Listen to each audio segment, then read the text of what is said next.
A man facing an overwhelming emptiness despite having it all. Everyone thought his wealth was the ultimate prize. But what happened when he decided to test the one person who ever showed him true kindness? Get ready for a story that will challenge everything you think you know about family, loyalty, and the true meaning of wealth. Hello and welcome to Everyday Echoes, where we bring you stories of the human spirit that resonate deep within us. Before we begin, make sure to subscribe to the channel, like this video, and turn on notifications. This helps us bring more inspiring stories like this to you. Now, let's begin. The view from the 60th floor of the Sterling Tower was a tapestry of glittering ambition. Down below, the city of Boston moved like a complex machine, each light a person with a story, a struggle, a dream. But from his panoramic office, Julian Sterling felt nothing but a hollow echo. At 38, he presided over a tech empire worth billions, yet the silence in his penthouse was louder than any boardroom applause. He spun a small, faded photograph on his mahogany desk. It showed a younger, happier version of himself, no more than 10, perched on the shoulders of a beaming woman with kind eyes and a warm, infectious smile. Eleanor Nora Delaney, his nanny, his surrogate mother. While his own parents were touring European galleries or closing deals in Tokyo, it was Nora who packed his lunches, kissed his scraped knees, and whispered stories of Irish folklore until he fell asleep. She was the anchor in his lonely childhood. Then, 15 years ago, after his parents decided a teenager no longer needed a nanny, she was let go. A generous severance package was provided, and that, his father had said, was that. Julian had been too hurt, too angry at the sudden loss to seek her out. But now, the memory of her unconditional love was a ghost haunting his gilded life. His assistant, Chloe, entered with a tablet. "The analysts are waiting, Mr. Sterling. Also, the final due diligence report on the Cavendish acquisition." Julian didn't look up from a photo. "Chloe, cancel my meetings for the afternoon. There's something else I need you to do. Something personal." He explained his plan. To find Nora Delaney. To see the woman she had become. But not as Julian Sterling, billionaire. He would become Julian Moss, a man who had lost everything, his job, his savings, his home. He would present himself on her doorstep, desperate and broken, to see if the kindness he remembered was still there. "Sir, with all due respect," Chloe began, her professional demeanor cracking, "this is highly unorthodox. The media fallout, the security risk." "I need to know, Chloe," he said, his voice uncharacteristically soft. "I need to know if that kind of good still exists in the world, or if it was just a childhood fantasy." Chloe, ever efficient, reluctantly complied. Within hours, she had filed. Nora Delaney was 72. She lived in a modest, rent-controlled apartment in South Boston.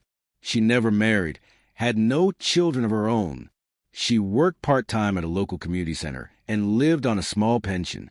The report included recent photos. The kind eyes were still there, though now framed by wrinkles and silver hair. She looked ordinary, happy.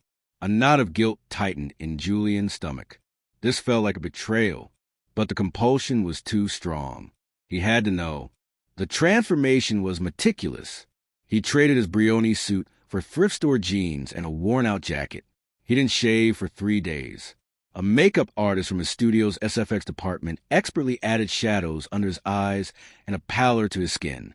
He looked in the mirror and saw a stranger, a tired, defeated man worn down by life. That evening, as a cold drizzle began to fall, Julian Sterling's driver dropped him off 6 blocks from Nora's apartment. For the first time in decades, Julian walked alone on streets where no one recognized him, where no one cared. The anxiety was palpable. He was about to gamble a precious memory on a cruel test. He stood across the street from her building, a weathered brownstone. His heart hammered against his ribs. What if she slammed the door? What if she called the police? What if the love he remembered was conditional after all? Taking a deep breath, he crossed the street. Each step felt heavier than the last. He climbed the stoop, the smell of boiled cabbage and old wood filling his nostrils. He found apartment 2B. His hand, trembling slightly, raised a knock. This was the point of no return. He was about to shatter the peace of the one person who had ever given him pure, unselfish love. The weight of his deception threatened to crush him, but it was too late to turn back. He knocked. The door opened slowly, not with suspicion, but with the cautious curiosity of someone who has learned to be careful but hasn't lost their warmth. And there she was, Nora Delaney. She was smaller than he remembered, slightly stooped, but her eyes were exactly the same, a gentle, intelligent blue that seemed to see right into him. For a terrifying second, Julian was convinced she knew, that she would take one look at him and see the lonely little boy she'd once cared for. But her expression held only polite inquiry. "Yes? Can I help you?" Her voice was softer, a little raspy with age, but it was her. Julian had rehearsed the story 100 times. He was Julian Moss. He'd come to Boston for a construction job that fell through. His wallet was stolen. His phone was dead. He had nowhere to go. The words tumbled out, awkward and stilted. He felt like a fraud, which, of course, he was. He watched her face, searching for a flicker of disbelief, for the hesitation he saw in people every day when presented with an inconvenient request. It never came. Instead, her brow furrowed with immediate concern. "Oh, you poor man. Out in this weather? Come in, before you catch your death." She held the door open wider, ushering him into her small, warm apartment without a second thought. The simplicity of her trust was a physical blow to Julian's conscience. He stepped inside, and the world of Julian Sterling vanished. The apartment was a time capsule of a life lived with love, not luxury. The air smelled of lemon polish and something baking. Doilies adorned the backs of worn but comfortable armchairs. Photographs in simple frames covered the walls and every available surface. Pictures of children, many of them at a community center. In the place of honor on the mantelpiece, surrounded by newer photos, was the same picture he had on his desk. Young Julian on Nora's shoulders. His throat tightened. She had kept it. All these years. "Let me get you a towel," she said, bustling toward a small hallway. "You're soaked through. I was just about to have some stew. There's plenty to share." "You don't have to do that, ma'am," Julian stammered, slipping into persona of a humble, down-on-his-luck man. "I don't want to be a bother." "Nonsense," she called out from the other room. "It's no bother at all. It's what decent people do. Now, sit down. Make yourself at home." He sat on the edge of her sofa, feeling the profound wrongness of his actions. This wasn't a test. It was an invasion. He was a spy in the sanctuary of the kindest person he'd ever known. He looked around, taking in the details his financial reports could never capture. A well-worn Bible on the side table, a basket of knitting, a pile of library books. It was a life of quiet dignity and service. She returned with a fluffy towel and a set of dry, though slightly too small, men's clothes. "These were my brother's," she said, a faint shadow crossing her face. "He's passed on now. I think they might fit you." The casual revelation that she had lost a brother, a fact his due diligence report had missed, added another layer to his guilt. He was learning real, intimate details about her life through a web of deceit. As he changed in her small bathroom, the internal conflict raged. He wanted to call it off, to confess everything. But a darker, more insecure part of him needed to see it through. He needed the confirmation. He emerged, feeling ridiculous in the borrowed clothes, to find 2 bowls of hearty beef stew on the small dining table. The simple meal tasted better than any 5-star cuisine he'd ever had.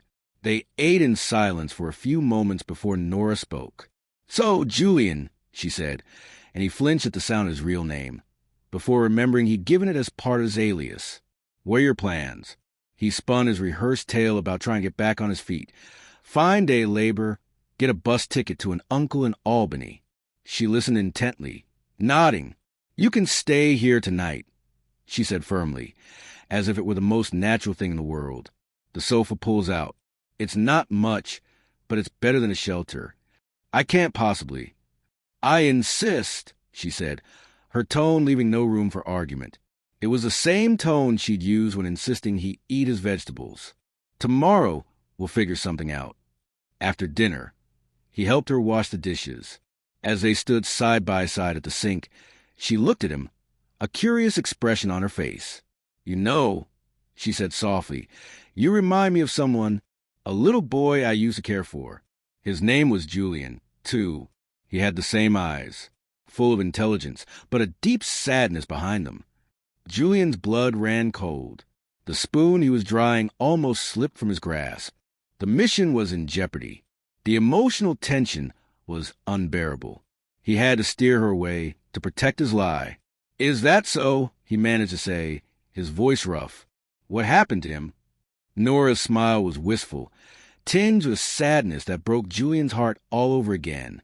"Oh, he grew up. His family moved on. I think of him often, though. I hope he's happy. I hope he found what he was looking for." She had no idea the man she was hoping for was standing right beside her, lying to her face. The irony was a bitter pill. He had found everything the world valued, and yet, standing in her humble kitchen, he felt like the poorest man alive. The pull-out couch was lumpy and short, but Julian Sterling slept more deeply than he had in years. The constant hum of the city was replaced by the gentle ticking of an old clock and the sound of Nora's quiet movements in the morning. He was woken not by an alarm or a phone call, but by the rich, comforting smell of coffee and frying bacon. For a moment, suspended between sleep and wakefulness, he was 10 years old again, safe in the knowledge that Nora was there and everything was right with the world. Then, the crushing reality of his deception came flooding back. He joined her at the small kitchen table, where she had laid out a full breakfast. "You didn't have to go to all this trouble," he said, his guilt a sour taste in his mouth. "It's no trouble," she replied, pouring him orange juice. "A body needs a good start to the day, especially when they're facing challenges." Over breakfast, she became practical, a general mapping out a campaign for his recovery. "Now, first, we'll go to St. Mary's. I volunteer there on Tuesdays, and Father James knows everyone. He might know of some work. Then we can check the listings at the grocery store. And Mike, the super, said one of the tenants is moving out and might need help." Julian listened, utterly humbled.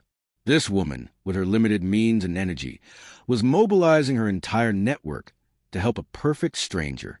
She asked for nothing in return. His plan to test her felt more monstrous with each passing minute. He spent the day with her, playing his part. He moved boxes for the superintendent, earning $20 that felt heavier than gold. He helped Nora sort donations at the community center, watching her interact with the kids there. They called her Nana Nora, and she knew each of them by name, their stories, their struggles.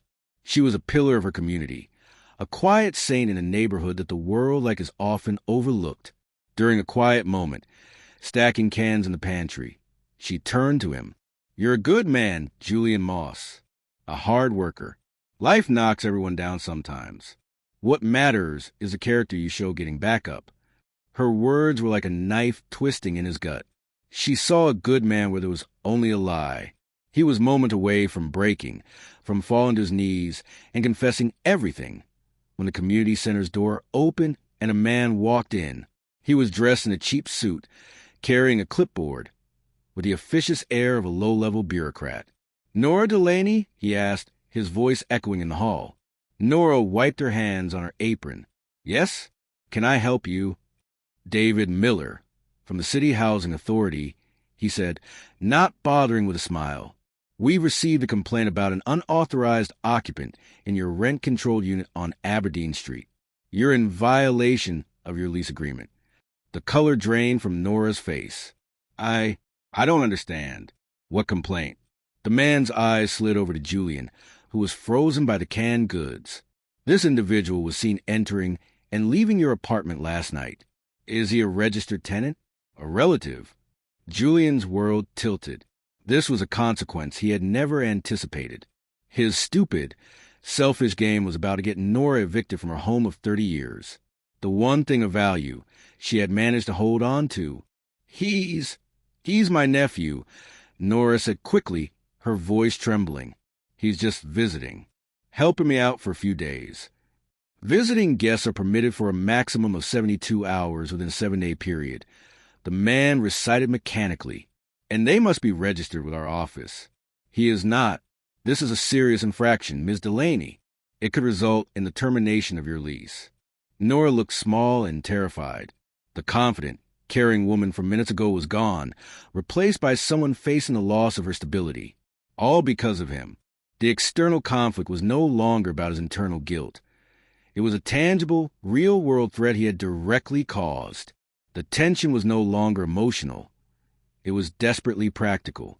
"I'll leave," Julian said immediately, stepping forward. "Right now, it was my fault. She was just being kind." "The report has already been filed," the man said dismissively. "An inspection is scheduled for tomorrow. You can explain the situation then." He handed Nora a formal-looking notice and left, the door swinging shut behind him with a final, ominous click. The silence he left behind was deafening. Nora sank into a chair, her hands shaking as she held the eviction notice. Julian knelt before her, his own hands trembling. "Nora, I am so sorry. This is all my fault." She looked at him, not with anger, but with a deep, profound sadness. "Who would do such a thing?" she whispered, more to herself than to him. "Who would see someone offering help and call the authorities to report it?" It was then that Julian noticed it. Behind Nora, on the wall, was a window, and across the street, partially obscured by a parked car, was a black SUV, his company's standard security detail vehicle. Chloe must have sent them to discreetly keep an eye on him. One of them must have seen him enter the building and, thinking they were protecting his interests from a stranger, had filed a complaint to flush out the unwanted guest. His own security team, trying to protect billionaire Julian Sterling, was about to make homeless the woman who had taken in homeless Julian Moss. The revelation was catastrophic. His deception had spiraled completely out of control, and Nora was about to pay the price. The heartbreak wasn't just what he discovered about her. It was the devastating damage he was causing her. The test was over. He had failed in the most spectacular way possible. He had to fix this. He had to tell her the truth. Now, the community center was empty now. The joyful noises of children replaced by a heavy, suffocating silence. Nora stared at the eviction notice, her knuckles white. The paper represented a threat to the only constant in her life. Her home. "Nora," Julian began, his voice thick with emotion. He was still kneeling before her, a supplicant begging for forgiveness he knew he didn't deserve. "Look at me, please." She slowly lifted her eyes. They were glistening with unshed tears, filled with confusion and fear, but not yet accusation. The man who was here, he wasn't wrong. Julian said, each word a struggle. "I am an unauthorized occupant, but I'm not who you think I am. My name, my real name, is Julian Sterling." He watched her face, waiting for the name to register. For a long moment, it didn't. The name Sterling meant nothing to her. And why would it? She'd known him only as a boy, and his billionaire status was a world away from her own. Then her eyes flickered. They narrowed slightly, searching his face, peeling back the layers of stubble, the makeup, the years of stress and luxury. They traveled from his eyes to the line of his jaw, and then back to his eyes. The pieces began to click into place with a terrifying, slow-motion horror. Her hand flew to her mouth. The eviction notice fluttered to the floor. "No," she whispered, the sound barely audible. "It can't be, little Julian." He nodded, tears finally spilling down his cheeks, cutting tracks through the carefully applied dirt on his face. "It's me, Nora. I'm so sorry. I'm so sorry." The confusion on her face morphed into a pain so profound it was physical. She recoiled from him, pushing back in her chair as if his touch had burned her. "Why?" The word was a broken plea. "Why would you do this? Was this a game to you? To see the old Nanny in her little hole?" "No, never," he said, his voice cracking. I was lost. I have all this money, all this stuff, and I've never felt more empty. The only time I was ever truly happy was with you. I needed to know if that was real, if that kind of goodness was real. I was a fool, a selfish, arrogant fool." He told her everything. The loneliness, the hollow success, the photo on his desk, the cruel idea of the test, the security team he now realized had caused a complaint. Nora listened in silence, her face a mask of devastation. When he finished, the silence returned, heavier than before. "You wanted to see if my goodness was real?" she finally said, her voice trembling with raw hurt he had never heard before. "You dressed in rags and lied to me to test me? After all I gave to you? I loved you like you were my own.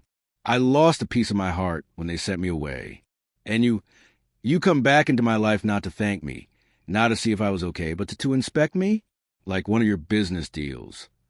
Each word was a lash, and Julian took them all. She was right. He had reduced their sacred bond to a due diligence report. "I know," he choked out. "There is no excuse. I don't expect you to forgive me. But please let me fix this. The eviction notice. It's nothing. I'll make it disappear. I'll buy the building. I'll give you anything you want. Anything."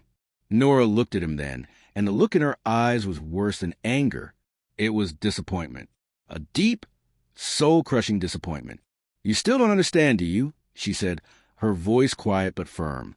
"You think money can fix this? You think you can buy your way out of the hurt you caused? That piece of paper," she said, pointing to the notice on the floor, "is not what breaks my heart, Julian. This performance. You broke my heart by not trusting the love I gave you. You broke it by thinking so little of me that you believed I would turn away a soul in need. And you broke it by thinking your money is the answer to a problem your money created." She stood up, her body language closed off, final. "I want you to leave." "Nora, please." "Leave," she said, her voice rising for the first time, not in a shout, but in a command filled with an unbearable sorrow. "I cannot look at you right now. The little boy I loved is gone. I don't know who you are." It was the ultimate heartbreak, not what he had discovered about her, but what she had discovered about him. He had proven himself to be untrustworthy, manipulative, and blind to the things that truly mattered. He had taken her most cherished memory and shattered it. Defeated, hollowed out, Julian slowly rose to his feet. He walked to the door, each step an eternity. He paused with his hand on the knob.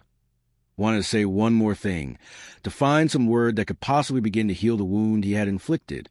But there were no words. He had failed the test, not her. He opened the door and stepped out into the cool evening air, leaving the warmth and light of Nora Delaney's presence behind. He had never felt more like the homeless man he pretended to be. Julian walked for hours, numb to the cold, the city lights blurring into a meaningless smear of color. Nora's words echoed in his skull, a relentless indictment. "You broke my heart by not trusting the love I gave you." He had been so obsessed with testing her love that he had forgotten to honor it. He ended up on a park bench, not far from her apartment, watching the light in her window. He was still watching when the sun began to rise, painting the sky in hues of orange and purple. The night of soul-searching had stripped him bare. He saw his life with brutal clarity, a series of transactions, acquisitions, and victories that amounted to staggering emptiness. He couldn't buy her forgiveness. He couldn't acquire a cleared conscience. There was only one currency that mattered here, and it was the one he had spent his life ignoring: genuine, selfless action. His phone had died hours ago. He found a payphone, inserted the few coins he had, the $20 he'd earned honestly moving boxes, and called Chloe. Her voice was frantic with relief. "Mr. Sterling, thank God. We've been searching all night. The team said there was an incident. They filed a report to secure the premises." "Chloe, listen to me," he interrupted, his voice calm but utterly changed. It held no arrogance, only a resolute determination. "You will do exactly as I say. First, you will call the housing authority and withdraw the complaint against Nora Delaney. You will explain it was a terrible misunderstanding. Use every legal and diplomatic resource we have to make it disappear permanently. This is not a negotiation. It is my only priority." "Yes, sir." "Immediately. Second, cancel all my meetings and appointments for the next month. Indefinitely."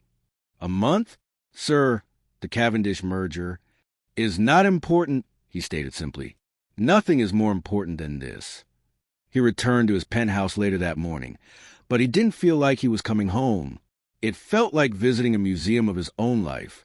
The first thing he did was fire his entire security team, not for doing their job, but for being a symptom of the isolated, paranoid fortress he had built around himself.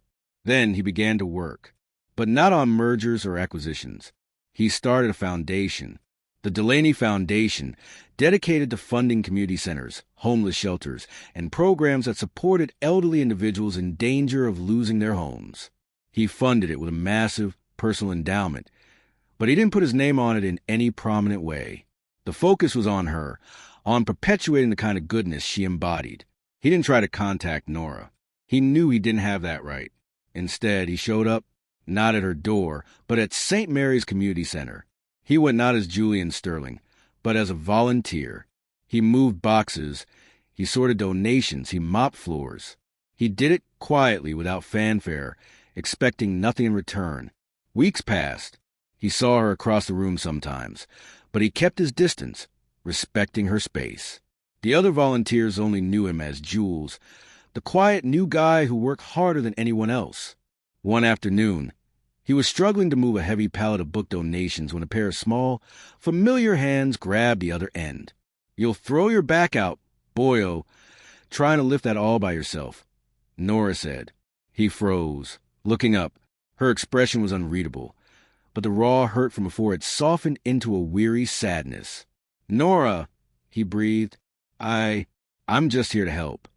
"I see that," she said simply. They moved the pallet together in silence. It was a start. He didn't apologize again with words. He apologized with actions, with consistency, with showing up day after day, proving that his transformation was not another performance. One rainy evening, as he was leaving, she was standing by the door with an umbrella. "It's coming down, cats and dogs out there," she said. She held out a second umbrella. "Here, don't want you catching a cold." It was a small gesture, a tiny crack in the door she had firmly shut. But to Julian, it felt like the sun breaking through the clouds after a long, bitter winter. He took the umbrella, his hand brushing hers. "Thank you, Nora." She looked at him, really looked at him, for the first time since the revelation. She saw the calluses on his hands, the tired but sincere look in his eyes, the absence of the arrogant billionaire. "The foundation," she began hesitantly. "Father James told me. That was you. It was the least I could do. It's not an apology. It's a thank you for showing me what actually matters." Nora nodded slowly. "The little boy I knew," she said softly. "I think I see him in there somewhere. It wasn't forgiveness. Not yet. That would take time, and it was a gift he had no right to demand. But it was a chance, a possibility of reconciliation." Julian Sterling finally understood. You couldn't test love. You couldn't buy integrity. You could only live it, and by dedicating his life, not his wealth, to continuing her legacy of kindness. He had finally begun to become a man worthy of the love she had given him long ago. He opened the umbrella and stepped out into the rain, not as a billionaire and not as a homeless man, but simply as Julian. And for the first time in his adult life, he felt like he was exactly where he was supposed to be,